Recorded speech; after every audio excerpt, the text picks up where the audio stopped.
दोस्तों, इंसान अपनी दुनिया में मस्त था। तभी एक दिन अचानक से उसे अपनी 11 साल पुरानी पत्नी की याद सताने लगती है। दोस्तों, उस गांव की याद सताने लगती है। कच्चे रास्ते, बगीचे, वो पोखरे, वह जगह है जहां पर वह अपने पत्नी के साथ अपनी जिंदगी के कुछ बेहतरीन लम्हे गुजारे थे। उन सब चीजों को याद आने लगता है। वह इतना बेचैन हो जाता है कि अगले दिन सुबह उठकर वह उस जगह से 70 किलोमीटर दूर अपने पुराने ससुराल पहुंच जाता है। दोस्तों, जब वहां पर जाता है तो उन जगहों को देखकर खुश हो जाता है और साथ में उदास भी हो जाता है। जब अपनी पत्नी के बारे में पता करने की कोशिश करता है तो जो सच्चाई पता लगती है उसे जानकर और रोने लगता है। दोस्तों, एक सच्चे प्यार करने वालों की दर्द भरी कहानी है। आइए जानते हैं पूरी कहानी इस वीडियो में। लेकिन आगे बढ़ने से पहले आपसे रिक्वेस्ट है कि आप वीडियो को लाइक कर दीजिए, चैनल को सब्सक्राइब कर लीजिए ताकि मेरा हौसला बढ़ता रहे। दोस्तों, ये कहानी है बिहार के जिला गोपालगंज के उस व्यक्ति की जिसका नाम सुरेश होता है। 11-12 साल पहले सुरेश और राधिका की शादी होती है। दोस्तों, राधिका एक बहुत ही खूबसूरत लड़की थी। कम उम्र में उसकी शादी हो गई थी। सुरेश और राधिका दोनों बहुत ही प्यार भरा जीवन गुजार रहे थे, बेहतरीन लम्हे गुजार रहे थे। तभी जो सुरेश के परिवार वाले थे वो पति और पत्नी के बीच में दरार डालने की कोशिश करने लगते हैं, उनकी जिंदगी में जहर घोलने की कोशिश करते हैं। दोस्तों, वो इसमें कामयाब भी हो जाते हैं क्योंकि सुरेश जो था वह बहुत ही कमाऊ लड़का था और कमा कमा कर अपने परिवार में पैसे देता था। और जब राधिका से उसकी शादी होती है तो राधिका ज्यादातर अपने मायके में ही रहती थी क्योंकि उसके अलावा उसके माँ बाप का कोई नहीं होता है। वह 2 बहनें थीं, बड़ी बहन की शादी हो चुकी थी।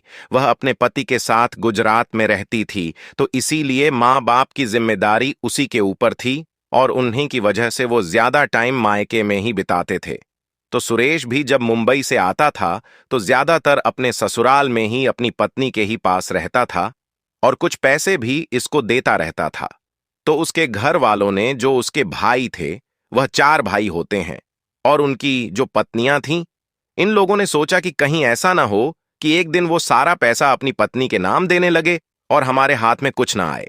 तो इसीलिए दोस्तों, वो सारे के सारे उसके पीछे लग गए। मुंबई कमाता था तो उसका कान भरते थे कि तुम्हारी पत्नी ठीक नहीं है, मायके में रहती है, उसका चाल चलन ठीक नहीं है, तुम पैसे देते हो तो इधर उधर उड़ाते हैं, इनसे बात करती है, उनसे बात करती है, हमने उसको यहां पकड़ा वहां पकड़ा, तमाम तरह की बातें। दोस्तों, इस कदर उनके जिंदगी में लोग जहर घोल देते हैं कि पति पत्नी एक दूसरे का साथ छोड़ देते हैं। राधिका हमेशा के लिए अपने मायके चली जाती है और सुरेश जो था वह अपने भाइयों में, बंधुओं में रह जाता है और लगातार पैसे कमाकर अपने परिवार में देता रहा। साल में मुश्किल से 15 दिन, 20 दिन के लिए अपने गांव आता था, बाकी मुंबई में ही रहता था। अच्छे खासे पैसे कमाता था, लेकिन एक बार मुंबई में ही उसका एक्सीडेंट हो जाता है, उसका पांव टूट जाता है। वहां पर वह अपना इलाज करवाता है, प्लास्टर लगवाता है और यह सोचकर घर चला आता है कि घर पर मेरे इतने परिवार हैं, मेरी वहां पर देखभाल अच्छी तरीके से हो जाएगी, यहां पर 2-3 महीने में मैं क्या करूंगा। लेकिन दोस्तों, जब सुरेश घर आता है तो 6 महीने रुक जाता है और इन 6 महीनों के अंदर अंदर वो पाता है कि सारी दुनिया मतलबी ही है, सब पैसों के साथ ही है। पैसों के अलावा ना तो कोई रिश्ता है और ना तो कोई नाता है। तो जैसे ही वह घर पर आता है तो उसके घर वाले कहते हैं कि मुंबई से यहां क्यों चले आए, वहां पर अच्छे हॉस्पिटल हैं, अच्छी सुविधाएं हैं, वहीं पर रहते तो अच्छा होता है। इस पर जो सुरेश था वह कहने लगा कि हॉस्पिटल की जरूरत नहीं है, मैंने प्लास्टर लगवा लिया है, दवाएं रखा हूं, दवा चल रही है, बस मुझे आराम की जरूरत है, सुबह शाम गर्म और ताजे खानों की जरूरत है, इसके अलावा कुछ नहीं है। तो मैं घर पर ही रहूंगा, परिवार के बीच में रहूंगा, थोड़ा मेरा मन भी बहलता रहेगा, इसी बहाने घर पर 2-4 महीने रुक जाऊंगा, नाते रिश्तेदारों से मुलाकात हो जाएगी। लेकिन दोस्तों, वो सुरेश जो अपने घर में हर महीने 25 से 30 हजार रुपए कमा कर देता था, जब उसकी कमाई रुक गई तो लोग उसको एक एक चीजों के लिए तरसाने लगे। सारे लोग उसके साथ ऐसा बर्ताव किया कि उन लोगों से उसका दिल टूट गया। उसका प्लास्टर कटा ही था, वह ठीक से चल भी नहीं पा रहा था। तभी उस पर मुंबई जाने के लिए दबाव बनाया जाने लगा कि घर में पैसों की किल्लत है, अब यहां रहकर क्या करोगे, जाओ वहां 4 पैसे कमाओ, तभी घर चलेगा। अब सब बताने के बाद और जो उसके साथ बर्ताव किया जा रहा था, इन सब चीजों से दुखी हो गया और एक दिन बोल दिया कि अब मैं 1 पैसे तुम लोगों को नहीं दूंगा, तुम लोग अपना देखो, मैं अपना देखूंगा। अपने रिश्तेदारों को बुलाया, घर में बंटवारा कर लिया और अपना हिस्सा लेकर अलग रहने लगा। सुरेश कमाता था तो 4-6 लाख रुपए अपने नाम जमा कर रखे थे। उसने घर बनवाना शुरू किया तो उसके परिवार वालों ने इस पर काफी विवाद किया। इसके अलावा भी जो गांव वाले थे वो भी ताने मारते रहे कि तुम्हारा तो कोई है नहीं ना, आगे है ना पीछे है, किसके लिए बनवा रहे हो। सब चीजों से दुखी हो गया। बस एक दिन यूं ही उसे अपनी पत्नी की याद आने लगी तो अगले दिन वो अपने मोटरसाइकिल उठाता है। वहां से 70 किलोमीटर दूर उसकी पत्नी का गांव था। वहां पर जाकर पहुंचता है तो दोस्तों, वहां पर जमाना बदल चुका था। एक पुरानी चाय की दुकान थी जहां पर वह पहले बैठकर चाय पीता रहता था। अब की बार देखा तो दुकान बंद थी। कई सारे नए दुकान खुल चुके थे। फिलहाल वहां पर बैठा चाय पिया उन सब जगहों को निहारने लगा जहां पर उसकी पत्नी उसको विदा करने आते थे। जब भी वह ससुराल आता था, उसकी पत्नी को जबरदस्ती रोक लिया करती थी। 2 दिन के लिए आता था, 20 दिन उसको रोक लेती था और वहां तक चौराहे तक उसको विदा करने के लिए आती थी। यही सब जगह वह निहारने लगता है। उसके बाद चाय पीने के बाद सोचता है कि अच्छा चलो, अब उसके घर चलकर देखता हूं। दोस्तों, मास्क लगा लेता है, हेलमेट लगा लेता है, बाइक पर बैठता है और बीच गांव में उसके ससुर का घर होता है। जब वहां पर जाता है घर के सामने तो देखता है कि उसके सास और ससुर दोनों जीवित थे। ससुर जी चारपाई पर बैठे थे और सास जो है वो सरसों की फसल को मसल रही थी, उसमें सरसों निकाल रहे थे। वहां पर खड़ा हो जाता है, उस घर को निहारने लगता है और कोई नहीं देखता। 5 मिनट बीत जाते हैं।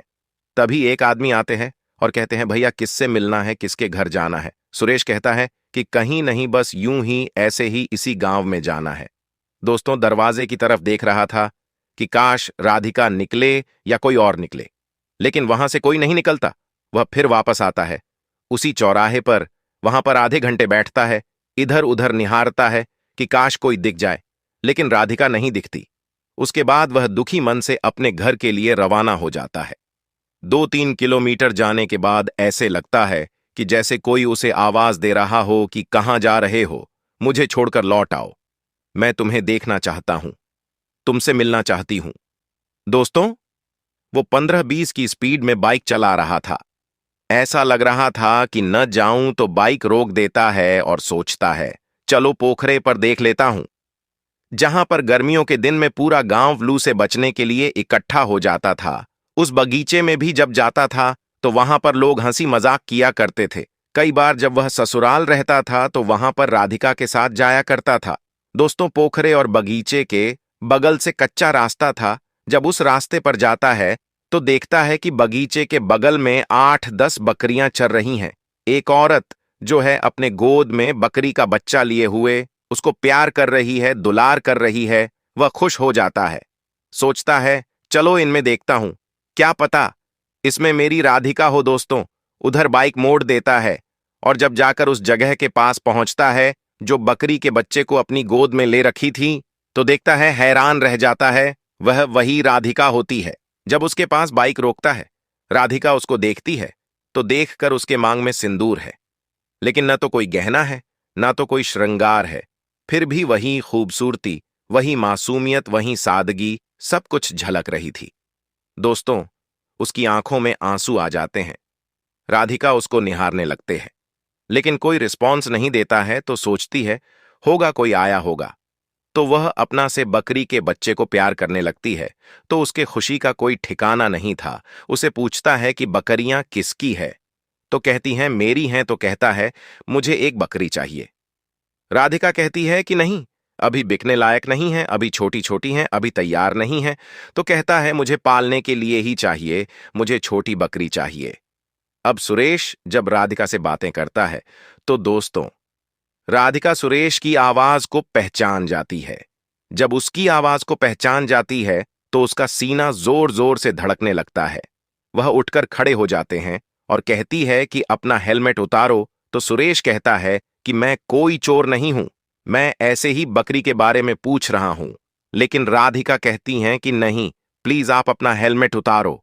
उसके बाद दोस्तों बाइक खड़ी कर देता है, बाइक से उतर जाता है और अपना हेलमेट उतार देता है। जैसे वह अपना हेलमेट उतारता है, जब उसके चेहरे को देखती है तो दौड़ के उसके सीने से लग जाती है और फूट फूट कर रोने लगती है। सुरेश भी रोने लगता है। राधिका कहती है कि आप यहां कैसे आ गए? इतने दिनों तक तुम कहां थे? मैं तुम्हारा रास्ता देख रही थी, मेरी आत्मा तुम्हें देखने के लिए तरस गई थी। तुम कहां थे? आजकल कैसे इधर आ गए? सुरेश कहता है कि मैं तुम्हें लेने आया हूं। तो राधिका कहती है कि झूठ मत बोलो, मेरी जान निकल जाएगी, मैं कुछ कर लूंगी। सच सच बताओ, तुम यहां पर कैसे आ गए? इतने दिनों बाद सुरेश कहता, मैं सच बोल रहा हूं, मैं तुम्हें लिवाने आया हूं, तुमसे मिलने आया हूं। दोस्तों एक बार फिर उससे अलग होती है, उसका चेहरा निहारते हैं और एक बार फिर उससे लिपट जाती है। ये वाकया जो है दूर से दो औरतें देख रही थीं, वह भी उसकी तरफ बढ़ते चले आते हैं। सुरेश उसको चुप कराता है, बोलता है चुप रहो, कोई देखेगा तो क्या कहेगा। लेकिन राधिका जो है उसके कुछ समझ में नहीं आ रहा था, उसको देखकर एकदम पागल हो चुकी थी, उसको छोड़ने का नाम नहीं ले रही थी। दोस्तों जो औरतें आते हैं उनमें से एक राधिका की चाची लगती है, सुरेश को देखते ही पहचान जाती है और बोलती है, क्या भैया कहां से आ गए? तुम इतने दिनों तक कहां पर थे, आज इधर की कैसे याद आ गए? तो कहता है कि पहले आप इनको चुप करवाओ, फिर मैं सारी बात बताता हूं। उसकी चाची जो है राधिका को उससे अलग करती है, चुप कराने की कोशिश करती है, लेकिन वह बस रोए ही जा रही थी, उसका हाथ छोड़ ही नहीं रही थी। तो सुरेश जो है खुद को संभालता है, लेकिन अपनी पत्नी का इतना प्यार देखकर वह भी रोने लगता है। तो उसकी चाची जो है दोनों को समझाते हैं और कहते, भैया देखो, इतने दिनों तक तुम उसे छोड़ दिए थे, लेकिन आज भी देखो ये तुम्हारे नाम पर सिंदूर लगाती है। हम कहते हैं कि क्यों लगाते हो? जब पति साथ नहीं रहता तो कहती है कि साथ में नहीं रहता। तो क्या हुआ? मर तो नहीं गया है, जिंदा है, कहीं ना कहीं तो है। मैं इसीलिए लगाते हैं और इसी बहाने उसको याद करती रहती हूं।